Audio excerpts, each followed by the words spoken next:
Welcome, I'm Lorraine Driscoll, and this is Building Better Brains, where each week we explore the root cause of why your child might be having a hard time learning, reading, and behaving, and what you can do about it. So on Monday, I talked about why kids with ADHD and autism spectrum and all kinds of other behavioral disorders can tend to have behavioral regressions and why creating structure and routine is so important.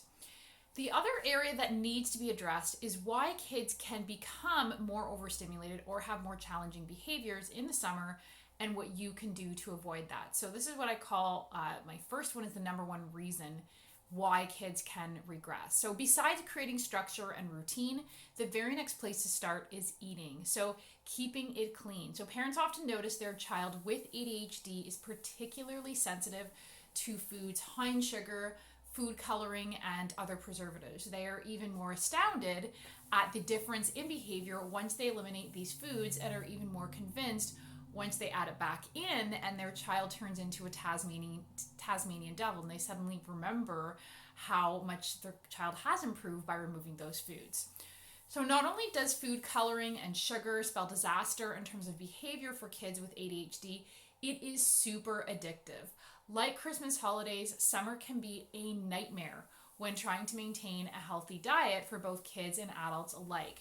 Ice cream stands, barbecues with hot dogs, followed by popsicles, and all those other goodies can feel impossible to resist and can be a situation where you don't want to set your child up for social ostracization.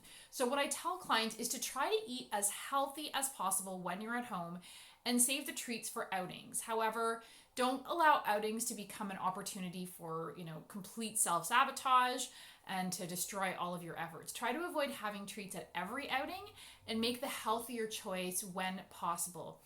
Beyond simply limiting sugar, ensure your child has a diet rich in protein and healthy fats, preferably protein at every meal as well as every snack to try to keep those blood sugar levels stable. That makes a huge difference in mood and behavior and so forth.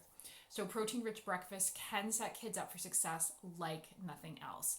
When blood sugar is constantly fluctuating, so too does mood, tempers, and behavior. And that brings me to my next point. The other factor that seriously tends to overstimulate kids is too much screen time. Setting screen time boundaries is key, and it's easy to let kids get sucked in to too much screen time if you don't have a routine and you kind of don't know what to do with them and you want to keep them busy.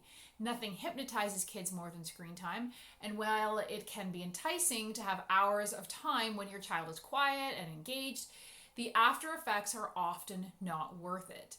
Studies have actually shown that screen time has been shown to increase irritability and even contribute to symptoms of ADHD. Even adults are affected by screen time, right? Both their sleep and their mood and irritability and so forth.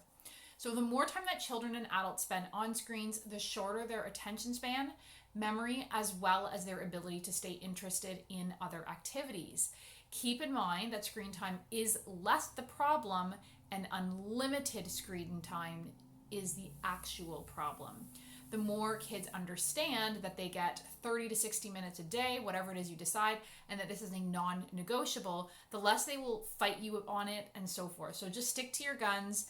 Setting a timer, even a timer with an app if it's on something like an iPad, with a 5-minute warning that their time is almost up, will help to eliminate meltdowns and arguments and debates and so forth. So the more that they are doing real life activities and the more fun they're having doing those, the less likely they will be drawn to screen time.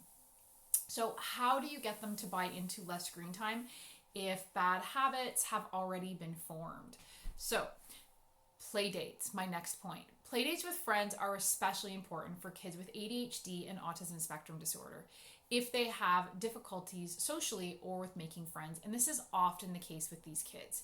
So Playdates creates the opportunity for free play while also maintaining that structure and gives kids something to look forward to. So Playdates also have the added benefit of showing kids who might not be natural planners, right? We often see this with kids with ADHD, they're just more impulsive. Well, it can show them that planning ahead can actually be positive, what it means ensuring that something fun is going to take place. So speaking of fun, I hate to be a fun sucker, but giving your child responsibility during the summer can be more productive than you think. So that's my fourth point is chores. Chores and responsibilities help to counterbalance excess stimulation and can actually be very grounding for your children. So if their day is just filled with indulgence and fun, they're always going to be looking for or expecting the next hit, so to speak.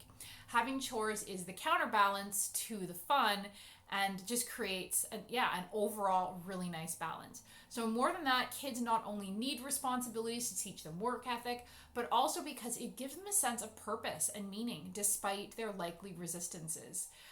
You may have heard that the studies have found that kids are much less likely to get into recreational drug use if they have responsibilities, chores, and feel they play an important role in contributing to the family. Certainly, you want your child to have fun, but don't view chores as a punishment. This is why summer camp for younger kids or a summer job for older kids or teenagers can be so beneficial. So summer camp is loads of fun, right? With plenty of structure and great activities and so forth, but it also has plenty of chores and duties. The key to making summer a pleasant experience for both a child with ADHD and yourself is to create predictability and structure around the fun. Do not allow an activity to last too long where kids are bored with the activity and get into trouble. And just, structure, eating healthy, some responsibilities, lots of good sleep. To learn more about how you can help your child move beyond their struggles and limitations with learning and behavior and to soar to their full potential, contact me for a free 20-minute Better Brain Breakthrough session. And stay tuned for next week's episode to learn what you can do if your child is taking a medication vacation and how you can help them stay calm, focused, and happy during the summer naturally. For now, hop onto my website and take my free quiz to learn exactly why your child may be struggling with learning and behavior and what you can do to help them learn and behave better. I'll post a link in the comments below. Thanks for listening.